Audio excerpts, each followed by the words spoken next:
అంతర్జాతీయ మహిళా దినోత్సవం సందర్భంగా మహబూబాబాద్ జిల్లా డోర్నకల్ పట్టణంలో కాంగ్రెస్ నాయకులు మీరాబాయి జ్యోతిని శాల్వాతో సత్కరించి శుభాకాంక్షలు తెలిపారు. ఈ సృష్టికి మూలం ఆడదేనని, సమాజంలో మహిళలను గౌరవించాలని కళా సునీల్ కుమార్ జైన్ అన్నారు. ఎక్కడ స్త్రీలు పూజింపబడతారో అక్కడ దేవతలు కొలువై ఉంటారని చెప్పారని, రంగంలో స్త్రీలు ముందుండాలని కోరారు. సందర్భంగా మా డోర్నకల్ మున్సిపాలిటీ కాంగ్రెస్ నాయకురాలు శ్రీమతి ఈరాబాయి మరియు జ్యోతి గారుల ఇంటికి వెళ్ళి ఈరోజు కాంగ్రెస్ పార్టీ తరఫున మేము వారికి శుభాకాంక్షలు తెలియపరచడం జరిగినది. మహిళలు ఈ సృష్టికి మూలము మహిళలు. ప్రతి ఒక్కరు మహిళలను గౌరవించాలి. మహిళలు లేని ఈ సృష్టి లేదు అని ప్రతి ఒక్కరు మహిళలను గౌరవించడం నేర్చుకోవాలి.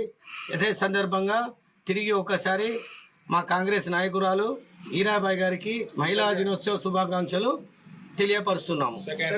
డే సందర్భంగా మా డోర్నకల్ మున్సిపాలిటీ కాంగ్రెస్ నాయకురాలు శ్రీమతి ఈరాబాయి మరియు జ్యోతి గారుల ఇంటికి వెళ్ళి ఈరోజు కాంగ్రెస్ పార్టీ తరఫున మేము వారికి శుభాకాంక్షలు తెలియపరచడం జరిగినది. మహిళలు ఈ సృష్టికి మూలము మహిళలు. ప్రతి ఒక్కరు మహిళలను గౌరవించాలి. మహిళలు లేని ఈ సృష్టి లేదు అని ప్రతి ఒక్కరు మహిళలను గౌరవించడం నేర్చుకోవాలి. అదే సందర్భంగా తిరిగి ఒకసారి మా కాంగ్రెస్ నాయకురాలు ఈరాబాయి గారికి మహిళా దినోత్సవ శుభాకాంక్షలు తెలియపరుస్తున్నాము. డే సందర్భంగా